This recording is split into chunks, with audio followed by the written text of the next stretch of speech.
Welcome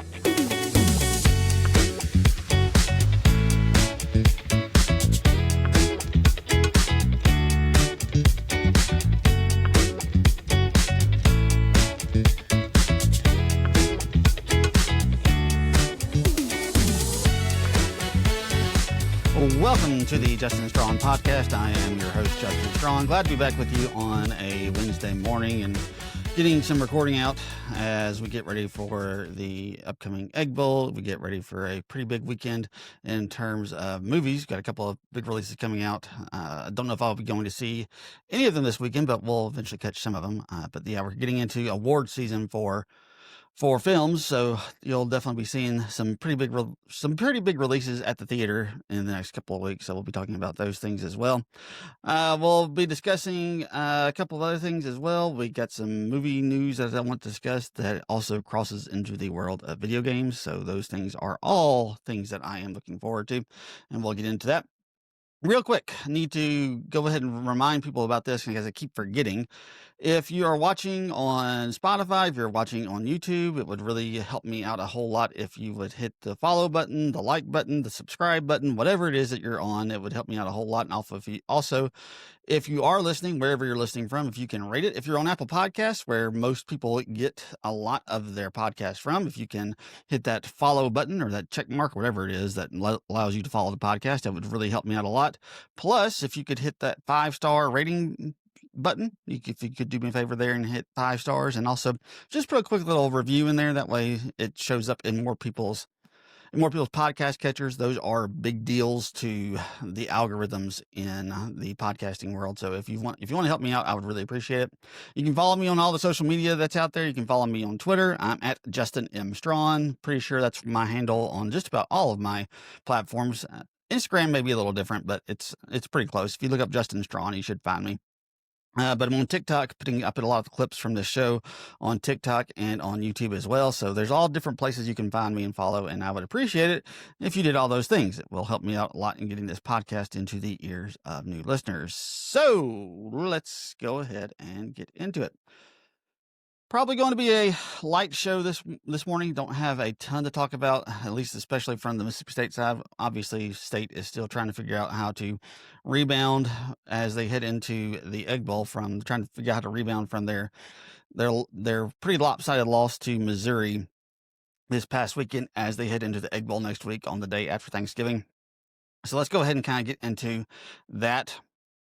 And look, as of right now, if I had to tell you, if I had to guess, I'd say Mississippi State's probably going to lose that game. They're probably going to end up being 1-7 on the year, end up with a record just shy of making it to a bowl game. That feels kind of like the way that this is going to play out. Ole Miss is a very good team, and in all likelihood, that's going to end up being the case. Now, there have been plenty of times when the lesser team has won the Egg Bowl. I can think of a few right off the top of my head. 2009, obviously, Mississippi State was not as good as an Ole Miss team that was coming in 8-3, and Mississippi State was coming in 4-7. So, and State ended up prevailing. Think about 2012. Ole Miss was 5-6. Needing a win to get into the bowl eligibility. And in 2012, Mississippi State was 8-3, kind of similar circumstances to 2009. There was 2016. Ole Miss was, I think, 7-4, and they ended up going 7-5 after Mississippi State ended up winning that game. State went 5-7, ended up going to a bowl game because of the old APR and all that kind of stuff. They didn't have enough bowl eligible teams. So, and then also you had 2017, in which State was trying to get to 9 wins, and the Nick Fitzgerald injury happens, and then State ends up losing to Ole Miss. So, like I said, there have been plenty of times when the team that is not quite as good has won the Egg Bowl. So it's not completely far-fetched that if Mississippi State were to go in to the Egg Bowl on next Friday in Starkville and win that game, it wouldn't be shocking to anybody, because I do believe this is a beatable Ole Miss team. If you look at what they've done and what they've done consistently throughout the course of this season, they haven't always played up to what you would think they should. They've kind of played down their competition. They've kind of played up to their competition as well when you look at the Georgia and the Oklahoma games. But here's the deal. your best chance for winning this game, if you're Mississippi State, I think. And I think the one thing that is working heavily in Mississippi State's favor, and it's probably the only thing that's really working heavily in Mississippi State's favor, is you have the Lane Kiffin saga currently playing out on social media, out in the public.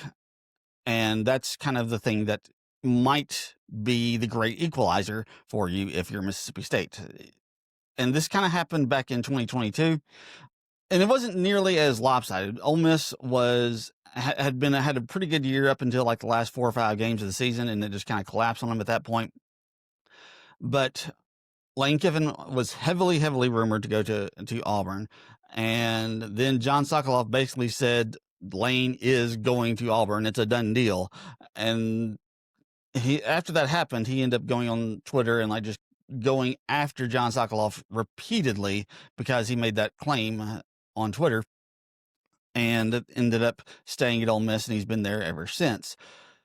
And right now you have a lot more smoke around the situation with Lane Kiffin possibly leaving. Florida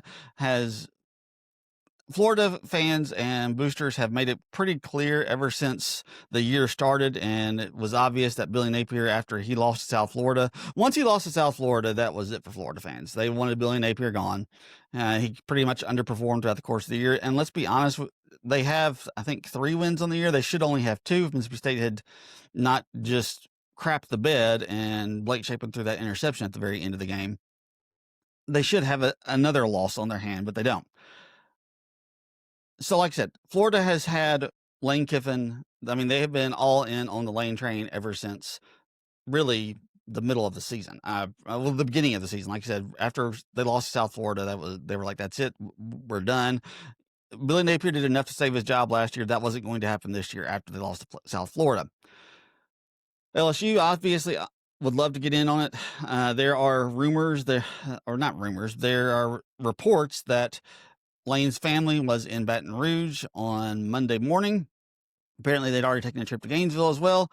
So you have all this stuff flying around. You have all this circling around that Lane Kiffin might be headed to someplace else. And like I said, this is the thing that can possibly open the door for you as a Mississippi State fan to possibly win this game. Because this is a distraction. There's no question about it. It is a distraction. You've got, apparently, whether or not it's true or not, depends on who you ask, but there was a report that was sent out earlier this week that Ole Miss basically gave Lane Kiffin a deadline and said, you have to make a decision before the Egg Bowl if you're going to be with us or if you're going to go to LSU or if you're going to Florida. Lane Kiffin has denied that. He denied that on the Pat McAfee show. Look, I don't know what the truth is. I have no idea. But as long as this stuff is swirling, as long as this stuff is being played out in the public media, in the public atmosphere, then you've got a chance for this team to be distracted. Because look, a lot of these players, if he does leave, if he does go to LSU or if he does go to Florida, he will end up taking a lot of his players with him because of the way that the transfer portal works these days, and because of the way that NIL works, he'll end up taking a lot of his players with him. So, there's a lot of players who may know just right off the top of their head, and I don't know Ole Miss's roster well enough to be able to tell you who would go and who wouldn't go. I don't know who all has eligibility. I would assume Trinidad Chambliss, if he has eligibility left, that would be one of Lane Kiffin's top priorities. Like I said, I don't know if that is the case or not in terms of getting him to follow him to wherever he ends up going. If he ends up leaving, I would think the same thing for Kewan Lacey. If Lacey has eligibility, I don't know what his status is. I have no clue about that. So, like I said, that wouldn't surprise me at all if he ends up taking him with him if he has eligibility left. Like I said, so there's going to be some people that are definitely going to be going with him, but he can't take the entire roster with him. There are going to be players at LSU and Florida that he'll want to keep. And this, like I said, this is just assuming that he leaves. And I don't know if he's going to leave or not. But so that's going to be a distraction. Some people are going to be wondering, some of those players that are on the field are going to be wondering, if he leaves, am I going with him? Am I going to be forced to stay here? And if I'm forced to stay here, where is there going to be a spot for me? Because some of whoever Ole Miss would hire in his place may want to bring in some of their own players, and there may not be a spot for him. So this is the type of stuff. When people say that this is a distraction, this is what they're talking about, especially in today's world of college athletics. A few years ago, it wasn't quite as big of a deal. I mean, even as far as like 6, 7 years ago, it really wasn't that big of a deal because transferring wasn't as easy of a thing to do, because if you did transfer, you had to sit out a year. Most players don't want to sit out a year. So like I said, this is one of the reasons why it could be a distraction. You don't know where, if you're an Ole Miss fan, right? If you're an Ole Miss player right now, you may not know where you're going to be playing until this whole situation is completely settled. And like I said, that's where the door can be open for Mississippi State. If there's more concerned about, am I going to be playing for Ole Miss? Am I going to be transferring to Florida or LSU? Or if I'm going to be just transferring in general because I don't know what my coach is going to end up doing, then it can be a distraction, and it can open the door for Mississippi State to win this game. Look, I don't know what Lane Kiffin is going to do. I have no idea. Is he going to stay? Maybe. Is he going to leave? Maybe. I don't know. I know there's a lot of State fans who are saying that this is a typical Ole Miss flip our own guy type situation. There's a lot of Mississippi State fans who believe that that's the way that this thing is going to play out.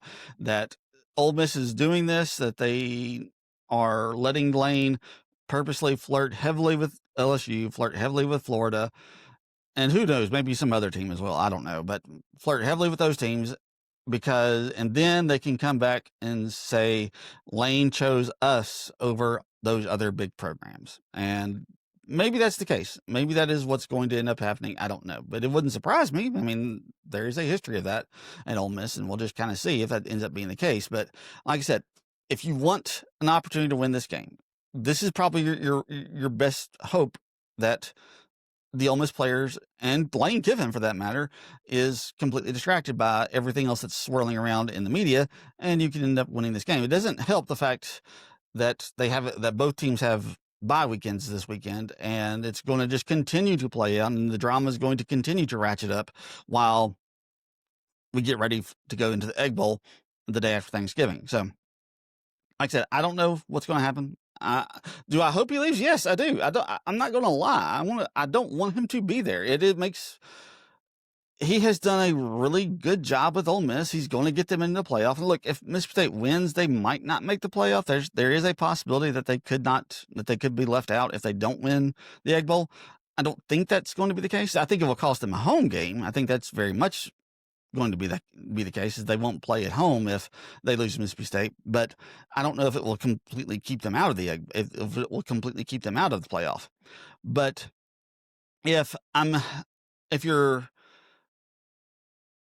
a Mississippi State fan, yeah, you want them to leave, because you look at what happened. Look what happened with Auburn and Alabama. Once Nick Saban got there, yeah, Auburn had some good years. They had a few years of which they did okay, but Auburn has been kind of left behind by Alabama, and they don't compete nearly as well as they did before Nick Saban got there, and they've been struggling to figure it out ever since. And that's kind of where you are.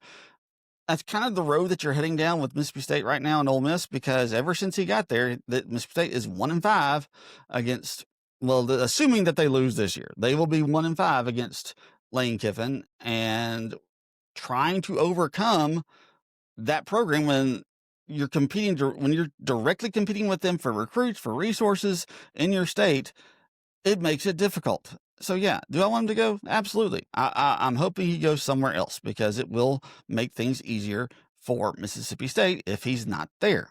And I don't have a problem admitting that. I don't think most Mississippi State fans have a problem admitting that. So yeah, do I want him gone? Absolutely. Would I want him to go to LSU or Florida? Look, I don't care. I mean, Mississippi State's not going to play both those teams every single year. But yeah, I'm all for him leaving and going somewhere else, and if I were Lane Kiffin, would I leave Ole Miss? Yeah, he doesn't have any ties there. And look, I know a lot of people are saying, well, look, he's proven he can win, and he can win the national championship here at Ole Miss. He hadn't done it yet. Okay, I don't think this is the year that even if he ends up staying, I don't think this is the year that Ole Miss wins the national championship. Could they get to the second or third round? Yeah, I don't think they get past the third round, though. And that's kind of the issue. Look, Ole Miss has they've accumulated a lot of resources. They've gone all in on NIL. They've gone all in on giving Lane whatever it is that he wants to try to make that team as competitive as possible. but they will never be able to match what LSU and Florida can do because they just simply have more resources. They just do. They have bigger stadiums. They have bigger financial budgets. They have bigger athletic budgets. It's just a fact of life. That is what it is. They don't have as much resources as though they don't have as many resources as those schools. Part of it for LSU is they're the only really big school in the state. Yeah, there's a bunch of other smaller schools, but those other smaller schools don't compete for any of the types of resources that LSU gets.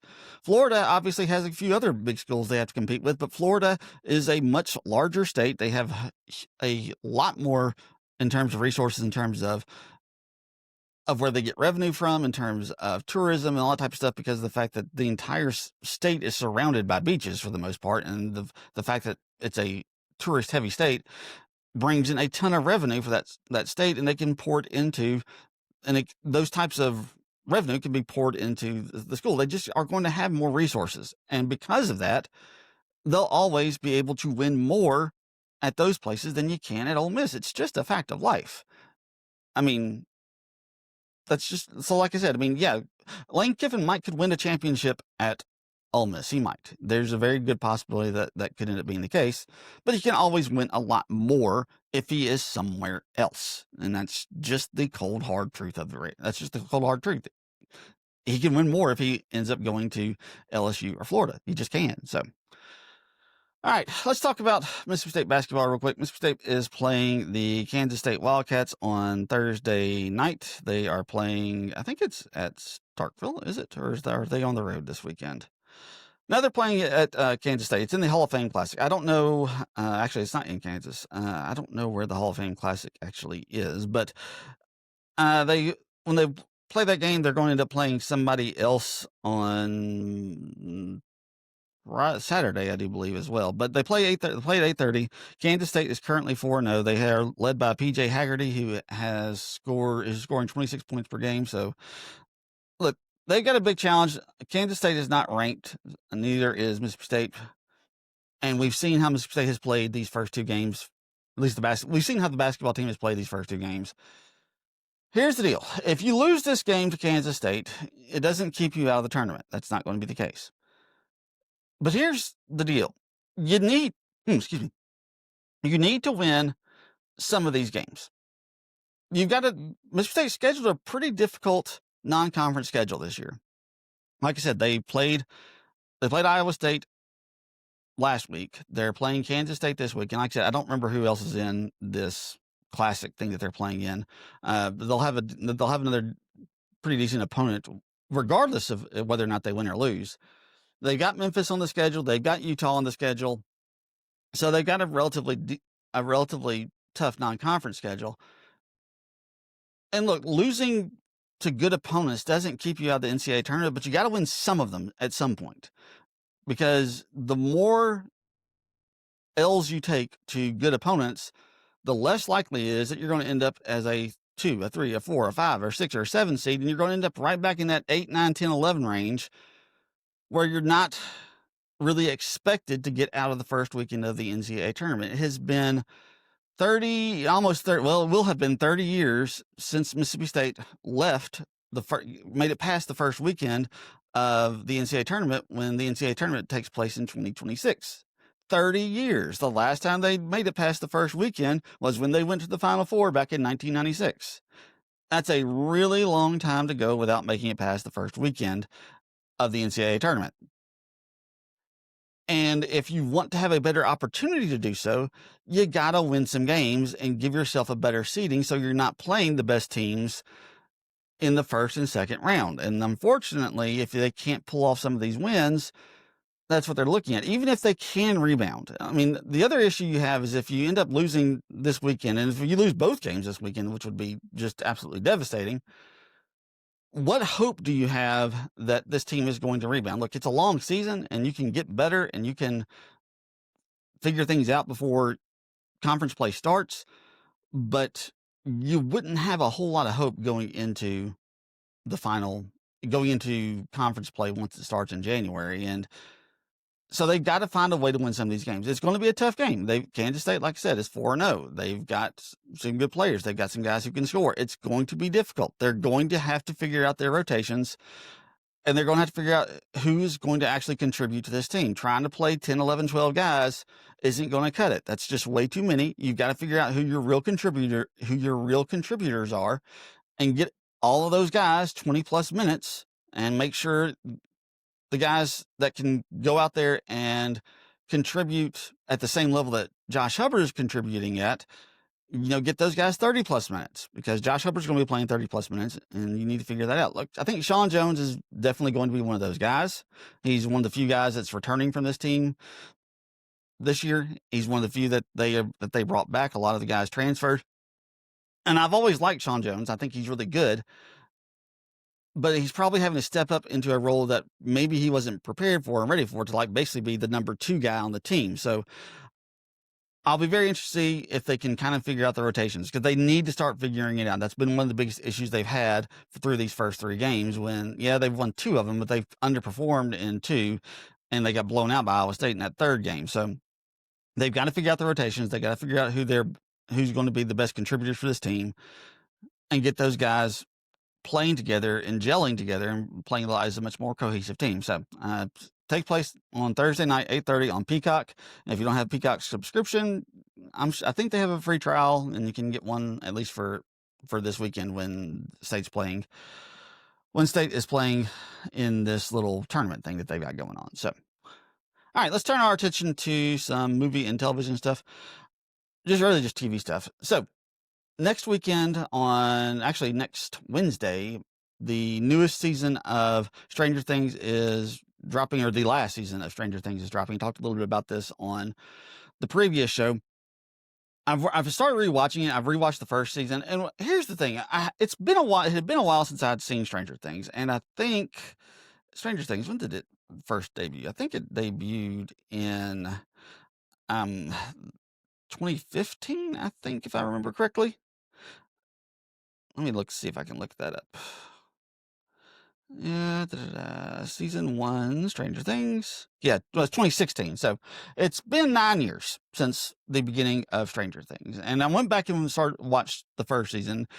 And this is the only season where those actors are age appropriate. It's the only one where they are age appropriate. And it does make a difference. Look, I love this show. I think it's arguably my favorite show of all time. I love that first season. I was a little worried about it because, look, I don't like scary stuff. If you listen to my other podcast, when I was doing with Ryan, the Main Attraction podcast, I talked on there quite a bit. I don't do scary. It's not my thing. I was a little concerned it would be a little too scary, but it's really not. It is a little, it can be a little scary at times, but it's really not that scary. But like I said, having those actors be age appropriate it does really make a difference. And I have loved all 4 seasons. And I know, like I said, I know some people don't like the seasons that follow quite as much as they like that first one, but I've loved all 4 seasons. But there's something about season 1. They captured something. There's something just kind of magical about that first season that just makes it stand apart from all the other ones. Like I said, I think they're all really good, but what they were doing in that first season with those kids, bringing those kids in and just really nailing the casting of that, because a show that relies as heavily on kid actors as that first season did, obviously, these actors aren't kids anymore. I think they're all in their 20s now. Most of them are married, if I'm not mistaken. But bringing those kids in, relying so heavily on these kid actors, it's a risky strategy for a television show, because kid actors are not always that great. I mean, there's a reason why we don't typically just put shows around and revolve them around child actors. So, like I said, there is a reason for that. But all of them were just absolutely phenomenal. And you can, if you go and watch how they have progressed and how they have changed, look, they've all gotten a lot better. And it's really kind of surprising that and maybe it's because of the fact they've just been tied up with Stranger Things, but it's just kind of surprising to me that they have not gone they've not gone to much bigger and better things. Now, obviously, Millie Bobby Brown has done a lot of things, but most of her stuff has been done with Netflix. She hasn't done her stuff outside of Netflix, and Netflix has kind of made Millie Bobby Brown their poster child. But what they were doing in that first season was just absolutely remarkable. Winona Ryder's performance in that is just an all-time performance. The way she is playing this woman who everyone around her thinks she is going crazy because of the things that she is saying, that she is seeing, and the things that, she's constantly on the lookout for Will, and she's saying that she's talking to him through these lights, and there are things crawling out of the walls of her home. This is the stuff that, would have put her in, that could have easily landed her in, an insane asylum. And she was right the entire time. It just took a lot of doing to get people to believe her. And eventually people did, obviously. But like I said, that first season, there's just something about it. It's much smaller scale. It's this one Demogorgon who is terrorizing these children and terrorizing this town, and ended up killing a couple of people along the way. There, like I said, it's so much smaller, and there's so much. It has also they filmed it with more grainier picture. I don't know what they did to make it film that way, but it looks like something that might have actually taken place in the 80s instead of taking place in 2016. Well, I mean, it takes place in the 80s, but filmed in 2016. It looks like it might have been filmed in the 80s, just the way that they filmed it. And like I said, there's just something about that first season that was just so magical and just so captivating. And I think they've done a really good job of getting that same magic throughout the course of the rest of the season. It's just, there's just something about that. When you get it right that first time, the first time you do it, it's just something special. And I'd forgotten about that because like I said, it has been a long time. It's been 9 years, and this is the first time I've really gone back to rewatch it. So, and I've just been in awe of what they did. The Joe Carey, what's his name? I can't remember who plays Joe Carey. Steve. The turn of Steve in like episode 6 or 7, where he goes from this absolute jerk of a character to defending these kids and just becoming one of the best characters in the entire show, is just absolutely phenomenal. I love this show. I'm ready for the final season. I can't wait for it. And I'll be very interested to see if they can really stick the landing on this thing. Like I said, really looking forward to it. I'm hoping I can catch the season finale in theaters when it releases in theaters, whenever that is. I'll have to go back and look and see when that is, because I don't remember at this point. But I still don't like this whole volume 1, volume 2 thing. I think they're doing 3 episodes or 4 episodes on volume 1, like 3 episodes in volume 2, and then the final finale will go to theaters. I don't really know. I don't like the way that Netflix is doing it. If you don't want to do your binge drop like you always have done it, just do a weekly drop and just save it. Everybody's just do it that way, like I said. But regardless, last thing I want to talk about, this kind of crosses over into video games as well. The first photos and the first pictures of first on-set pictures of the Legend of Zelda movie that is being filmed currently and will air the first or second weekend in May of 2027 have been released. And I will just tell you, it's just 3 pictures. There's a picture of Zelda's face, there's a picture of Link's face, and there's a picture of Link and Zelda together with Zelda holding a bow and Link like sitting behind her as they look out onto like this open field. And let me just tell you, I was so just like, yeah, they nailed it. It's just 3 pictures, but like, yes, they absolutely nailed this, because I love the Zelda games. The Zelda games are just this massive exploration game. Even going back to the very first one that released, I think in 86, if I'm not mistaken, going all the way back to that game, it was an exploration game, and you just explored this huge land that, especially for at that time, it's obviously not as big as a game as Breath of the Wild and Tears of the Kingdom, but it's just a massive game, and it looks like they're really capturing that. It kind of looks like this is going to be a Breath of the Wild game if you kind of look at the outfits and stuff that the 2 characters are wearing. Don't know that for certain, but it kind of feels that way. But I love the Zelda games. They are my favorite games of all time. I haven't played all of them. I played most of them, but I haven't played all of them. I never finished Tears of the Kingdom a couple of years ago when it came out, so I've gone back and started playing it again, and it is just absolutely amazing. I love Breath of the Wild. It was just an absolutely incredible experience in terms of playing Zelda, and Tears of the Kingdom has been just as good. I really would recommend, one of the reasons why I didn't finish it, I played Breath of the Wild late. I was I didn't get to it as early because I didn't have a Switch until I think 2020, 2021, somewhere around there. And so I didn't get to a chance to play Breath of the Wild until I got a Switch. And then Tears of the Kingdom, I ended up playing right after Breath of the Wild. And they are very similar. And for that reason, I was like, I kind of feel like I'm playing the same game. So getting some distance between the two of them has really helped. But I loved these Zelda games. Tears of the Kingdom is fantastic. Breath of the Wild is fantastic. It's just an epic adventure if you're playing it. And that's one of the things that makes those games just so incredibly well done. Just the scale of the adventure, going through, trying to figure out the puzzles that take place in the dungeons, in the shrines, whatever it may be.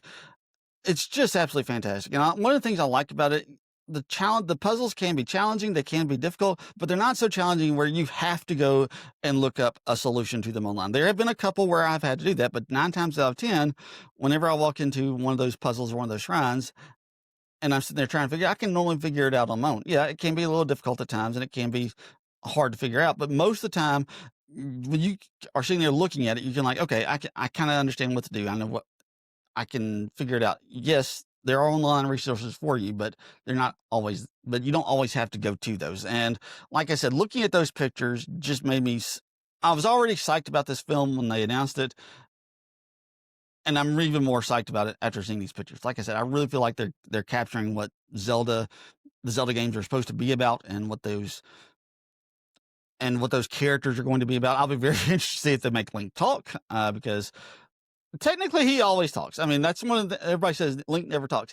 If you see him in the games, he actually is saying things, but they just don't give him words. I don't know why they have always taken that approach with Link in the games, because you will actually see him talk, but they never actually show us the words that he's actually speaking. They only show us the words of all the other characters. So like I said, I'll be very interested if they actually have Link talk in this. That's one of the things I'm kind of looking forward to as well. So I think they will, which will actually make some people mad if they do, but regardless. So, all right, guys, wrapping up for this week. We'll see what the Bulldogs do on the court. We'll also catch back up with Pluribus next week. Appreciate you guys listening. And as always, until next time, we'll talk to you then.